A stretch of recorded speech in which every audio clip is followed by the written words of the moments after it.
ٹھیک ہے، 1894 میں اس کی بنیاد بنتی ہے، اور اس کو ہیلپ کرنے والا جو ہے نواب حیدرآباد، نواب بھوپال وغیرہ، جو شروع میں اسے فائنینشیل ڈیفیکلٹیز آئی، تو انہی نوابوں نے جو ہے اس ادارے کی بہت زیادہ مدد کی تھی۔ اس کے علاوہ جو ایسٹ انڈیا کمپنی جو تھی، انہوں نے بھی اس ادارے کی مدد کی تھی شروع میں، اور آگے چل کر اس ادارے نے تو کافی ترقی حاصل کر لی، لیکن اتنا ایڈوانس نہیں بنا جس طرح، اتنی فیم اسے نہیں ملی جس طرح دیوبند کو ملا تھا یا علی گڑھ تحریک کو ملی تھی۔ تو فیمس تو نہیں تھے، البتہ ان کا بھی سوچ ٹھیک تھا کہ ہمیں ایسے لوگ چاہیے جو ویسٹرنائز بھی ہو، اسلامسٹ بھی ہو، سب کچھ وہ سمجھتے ہو، اپنی آخرت بھی ان کی سنور جائے، دنیا میں بھی وہ کامیاب ہو، اپنے اسلامک اقدار کو بھی نہ بھولے، لیکن ساتھ ساتھ سائنس اور ٹیکنالوجی کے فیلڈ میں بھی آگے بڑھے۔ تو یہی مین مقصد تھا دارالعلوم ندوہ کا، ٹھیک ہے۔ اور لیکن کیا ہوتا ہے، اتنا زیادہ فائنینشیل برڈن کی وجہ سے، مختلف اور زیادہ فیمس نہ ہونے کی وجہ سے، اتنا یہ مشہور نہ ہو سکا ہندوستان میں، اس کی ہیلپ نہ ہو سکی جس طرح دیوبند کی لوگوں نے کی یا علی گڑھ تحریک میں لوگوں نے پارٹیسپیٹ کیا۔ اب باری باری آتے ہیں اس کے آبجیکٹیو پہ کہ مقصد کیا تھا۔ مقصد وہی ہے کہ بہت ویسٹرن ایجوکیشن اور اسلامک ایجوکیشن یہی دینا، تو یہی اسلامک نالج بھی دینا، ویسٹرن نالج بھی دینا، اور ریفارمیشن، ریفارم کرنا اسلامک ایجوکیشن، وہ جو پہلے تھا دیوبند کی جو اسلامک ایجوکیشن تھی اس میں بھی چینج لے آ جائے۔ اب دیوبند میں کیا ہوتا تھا، دیوبند میں یہ ہوتا تھا کہ وہاں پر جو اسٹوڈینٹس پڑھتے تھے اکثر وہی دیوبندی اسٹوڈینٹس ہی ہوتے تھے، اور اسے خاص فقہ پڑھایا جاتا تھا، فقہ حنفی، صحیح، دیوبند میں فقہ حنفی پڑھایا جاتا تھا، کیونکہ دیوبندی حنفی ہوتے ہیں۔ حنفی بڑی برانچ ہے جس میں دو گروپس ہے، ایک دیوبندی بھی حنفی ہوتے ہیں، اور بریلوی، یہ دونوں برانچز جو ہے اصل میں یہ دونوں حنفی ہیں، ٹھیک ہے۔ تو دیوبند فقہ حنفی پڑھاتے تھے یہاں پر، اور اس لیے جبکہ باقی لوگوں کو یہ ٹھیک نہیں سمجھتے تھے، جو اپوننٹس بھی تھے ان کے، جیسے شیعہ ہو گئے یا باقی جو سیکٹس ہو گئے اسلام میں، تو ان کو یہ ٹھیک نہیں سمجھتے تھے۔ اسٹوڈینٹس کی جو ذہنیت تھی وہ مائیوپک ہوتی تھی، مطلب کم نظر، صرف اپنے بارے میں، اپنے سیکس کے بارے میں سوچنا، اوورال مسلمانوں کے بارے میں نہ سوچنا۔ تو اس طریقے سے ایک تعلیم دیا جاتا تھا جس میں مسلمانوں کے بیچ میں بھی ڈفرینس پیدا ہو رہی تھی۔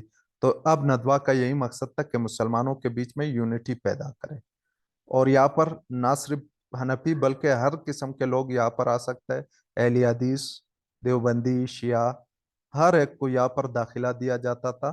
اور جو سلیبس ابھی انہوں نے ریفارم ہو کر بنایا تھا، تو اس میں کسی خاص فرقے کے خلاف بات نہیں کی جاتی تھی، اوورال مسلمانوں کی بات کیا جاتا تھا، وہ چیزیں پڑھائی جاتی تھی جس میں مسلمانوں کے بیچ میں یونٹی پیدا ہو۔ تو انہوں نے ریفارم بھی کیا تھا اسلامک ایجوکیشن کا جو سلیبس تھا، وہی ہے میوچل ڈفرینس، جو مسلمانوں کے آپس میں نفرت ہے اس کو ختم کرنا، پھر مسلمانوں کے ویلفیئر کے لیے کام بھی کرنا، ٹھیک ہے۔ باقی سوشل ایولز، جی وہی ہے، ہندو کی رسمیں ہیں یا شراب جو لوگ پیتے ہیں یا دین سے بالکل دور ہے، تو ایسے لوگوں کو گائیڈ کرنا کہ وہ اسلام کی طرف واپس لوٹے، اور پھر مسلمانوں کی عام زندگی کو بہتر بنانا۔ وہی بہتر کس طرح بنایا جاتا ہے، تو ایک تو اسلامک ایجوکیشن پلس میں نے کہا یہ ماڈرن ایجوکیشن بھی یہ ادارہ دے رہا ہے، صحیح ہے، تو وہ کور کر رہا ہے ان دونوں گیپس کو۔ تو اب اسلام بھی وہ جانے گا، ماڈرن ایجوکیشن بھی جب انہوں نے لیا، آگے وہ کیا ہوگا، سرکاری جاب بھی وہ لے سکے گا، ٹھیک ہے، کچھ بنا بھی سکے گا، سائنس بھی انہوں نے پڑھی ہے، تو اس طریقے سے ان کی زندگی بھی سنور جائے گی، صحیح ہے، ان کی اکانومک کنڈیشن بھی مسلمانوں کی سنور جائے گی۔ تو یہ بھی اس کا مقصد تھا، اور پھر لاسٹ میں اس کا مقصد یہی تھا کہ مسلمانوں کو سیاست سے دور رکھنا، تاکہ وہ سیاست کی طرف نہ آئے، بلکہ صرف اور صرف مقصد ان کا یہی ہو کہ تعلیم کے فیلڈ میں آگے جائے، اور تعلیم کے ذریعے ہی اپنے تقدیر کو جو ہے بدلے، ماڈرن ایجوکیشن کے ذریعے، ٹھیک ہے۔ آگے چل کر پھر کیا ہوتا ہے کہ جب ہم بات کرتے کہ اس کے سلیبس کے بارے میں، کہ سلیبس میں کیا کیا تھا، سلیبس کو مرتب کیا تھا مولانا شبلی نعمانی نے، ٹھیک ہے، مولانا شبلی نعمانی آئی تھنک 1904 میں اس نے اس دارالعلوم ندوہ کو جوائن کیا اور 4-5 سال یہاں رہے. انہوں نے سلیبس ماڈرن سلیبس ہی سے دیا جس میں وہی تمام خامیاں جو دیوبند اور علی گڑھ میں تھی وہ خامیاں انہوں نے کافی حد تک دور کیا. ٹھیک ہے. اب یہ سلیبس جو تیار ہوئی وہ 1904 میں اس کی سلیبس بنتی, پھر باقاعدہ اسی سلیبس کے مطابق ہی بچوں کو پڑھایا جاتا تھا. ٹوٹل 8 سال تعلیم دیا جاتا تھا یہاں پر, 8 ایئرز ایجوکیشن ہوتی تھی. ٹھیک ہے. آگے بھی بڑھ سکتا تھا لیکن عام طور پر بنیادی تعلیم کے لیے ایک عالم بننے کے لیے 8 سال یا نالج دیا جاتا تھا اسے. ٹھیک ہے. اس میں کیا پڑھایا جاتا تھا؟ تفسیر قرآن اور حدیث کے حوالے سے. ٹھیک ہے. مختلف فقہوں کے بارے میں پڑھایا جاتا تھا کہ امام شافعی کا پارٹیکولر مسئلے میں کیا موقف ہے, امام ابو حنیفہ کا کیا موقف ہے, تو سب کے بارے میں یہاں پڑھایا جاتا تھا. انگلش ایجوکیشن دیا جاتا تھا یہ. ٹھیک ہے. فلاسفی, لاجک وغیرہ, تو جیسے کیمسٹری, فزکس, تو سائنسز بھی پڑھائے جاتے تھے, انگلش بھی پڑھایا جاتا تھا, زبانیں مختلف زبانیں یہاں پر پڑھائی جاتی تھی. ٹھیک ہے. سائنس سبجیکٹ ہو گئے, تفسیر بھی, ہندی, سنسکرت بھی پڑھائی جاتی تھی, پرشین زبان بھی سکھائی جاتی تھی, عربک بھی پڑھائی جاتی تھی, انگلش بھی پڑھائی جاتی تھی. اس کے علاوہ چند کتابیں بھی پڑھایا جاتا تھا تاکہ مسلمانوں کے بیچ میں ڈفرینس کو ختم کیا جائے. تو حجت البلاغہ یہ شاہ ولی اللہ کی کتاب ہے, امام غزالی کی کتاب اقتصا ہے, اور امام راضی کی کتاب معلم فی اصول الدین, اور ابن رشد کی کتاب کشف ولاسا. یہی کتابیں بھی عام طور پر ان کے سلیبس میں شامل ہوتی تھی. تو یہاں سے جو اسٹوڈنٹ یہاں سے تیار ہوتا تھا تو وہ کم نظر نہیں ہوتا تھا نا. وہ جو چھوٹے چھوٹے اختلافات میں دوسروں کو کافر کہنا, دوسروں کو برا بلا کہنا, تو یہاں سے جو اسٹوڈنٹ بنتے تھے وہ ایڈوانس ہوتے تھے. وہ سائنس کے بارے میں بھی جانتے تھے, وہ اسلام کے بارے میں بھی جانتے تھے. اسے نفرت نہیں سکھائی جاتی تھی بلکہ مسلمانوں کے بیچ میں جو جتنے بھی فرقواریت ہے اس چیزوں کو بھی اسی دارالعلوم ندوہ نے کم کرنے کی کوشش کی تھی. ٹھیک ہے. آگے پھر اگر ہم سلیبس کے بعد دیکھتے تو سلیبس کے بعد کیا ہے اس کے سروسز کے, انہوں نے کیا کیا سروسز مسلمانوں کو دیے تھے. ٹھیک ہے. سروسز کیا دیے تھے کہ انہوں نے ایک تو آلموسٹ فری ایجوکیشن لوگوں کو دیا, مسلمانوں کو, اور وہاں سے ایسے اسکالر پیدا ہوئے جو دینی تعلیم کے ساتھ وہ دنیاوی تعلیم سے بھی آشنا تھے. ٹھیک ہے. انہیں جاب ملا. ٹھیک ہے. تو بہت سارے مسلمانوں کو اسی ادارے کی برکت سے نوکریاں بھی ملی, سرکاری نوکریاں بھی ملی, مختلف فیلڈز میں انہوں نے اپنی خدمات سر انجام دیے.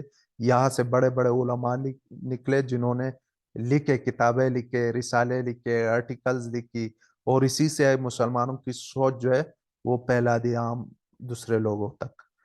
اچھا, اس ادارے کے ایک ڈپارٹمنٹ ہوتا تھا دارالمصنفین. اب دارالمصنفین سمجھو یہ دارالندوہ ہے, تو اس میں ایک ڈپارٹمنٹ ہوتا تھا دارالمصنفین. تو اسی کا مقصد یہی تھا کہ اسٹوڈنٹ جیسے بیسک ایجوکیشن انہوں نے پڑھی, تو اس کے بعد اگر وہ چاہتا ہے کہ میں مصنف بنوں, میں کتابیں فیوچر میں یہ کام کر دوں, تو وہ دارالمصنفین میں پھر اسے سکھایا جاتا تھا کہ کس طریقے سے ایک بک کو لکھنا ہوتا ہے, مٹیریل, سورس وغیرہ کہاں سے کس انداز میں بک کو کمپلیٹ کرنا ہے, مطلب کیسے ان بائس طریقے سے. تو یہاں پر مصنف بنائے جاتے تھے دارالمصنفین, جو بیسک ایجوکیشن کمپلیٹ کرنے کے بعد یہاں آتے تھے. ٹھیک ہے. تو یہاں پر کیا ہوتا ہے کہ ریسرچ بھی انہوں نے کی اسلامک حوالے سے, اسلام کے اوپر انہوں نے کافی ریسرچ کی, رسالے بھی انہوں نے لکھے. ٹھیک ہے. ایک رسالہ جیسے الندوہ ہے, یہ اردو میں اس کا رسالہ جو تھا وہ شائع ہوتا تھا. اسی طریقے سے الضیاء, ایک الندوہ ہے, ایک الضیاء ہے. یہ دو رسالے بھی تنظیم یا اس آرگنائزیشن کی نکلتی تھی. الضیاء عربک میں ہوتی تھی, عربی زبان میں, اور الندوہ اردو زبان میں چھاپا جاتا تھا. تو اس کا مقصد یہی تھا کہ اپنے پیغام کو پورے دنیا تک پھیلائے. عرب ورلڈ میں بھی اس کے رسالے جاتے تھے, اور ان کے کنیکشنز ہوتے تھے دوسرے مسلمانوں کے ساتھ, بہت قریبی کنیکشن بھی دارالعلوم ندوہ کے لیڈرز کے ہوتے تھے. ٹھیک ہے. اور اس میں بڑے سٹار جیسے سکالرز یہاں سے نکلے, سٹارز بھی تھے ظاہر ہیں, جیسے سلیمان ندوی, عبدالسلام ندوی, مسعود عالم ندوی، تو انہوں نے کئی کتابیں اپنے لکھی، اور تحریک پاکستان میں سلیمان ندوی وغیرہ، انہوں نے آزادی کے تحریک میں بھی حصہ لیا، تو فریڈم موومنٹ میں بھی انہوں نے حصہ لیا ہے۔ تو یہ اس کی خاصیت ہے سروسز مسلمانوں کے لیے، کہ کیا کیا فری ایجوکیشن دیا، لوگوں کو قابل بنائے کہ وہ نوکریاں تلاش کرے، اسے نوکریاں بھی انہیں کی مدد سے ملی۔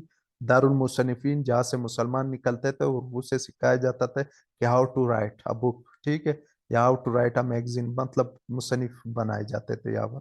اور دوسری یہ ہے کہ یہاں جو سلیبس تھا وہ ایسا سلیبس تھا جس میں مسلمانوں کے بیچ میں ڈفرینس انہوں نے ختم کیا، اور اس میں یہی سکھایا جاتا تھا، ماڈریٹ ایجوکیشن دیا جاتا تھا، نہ کہ کنزرویٹو کہ وہ کافر ہے اس سے مار دو، اس سے یہ باتیں نہیں ہوتی تھی، بلکہ پرامن طریقے سے مسلمانوں کے بیچ میں جو جتنے بھی فرقواریت ہے اسے بھی انہوں نے کافی حد تک ختم کر لیا، اور اپنے رسالوں کے ذریعے انہوں نے اپنی پیغام دور دنیا تک بھی پھیلایا۔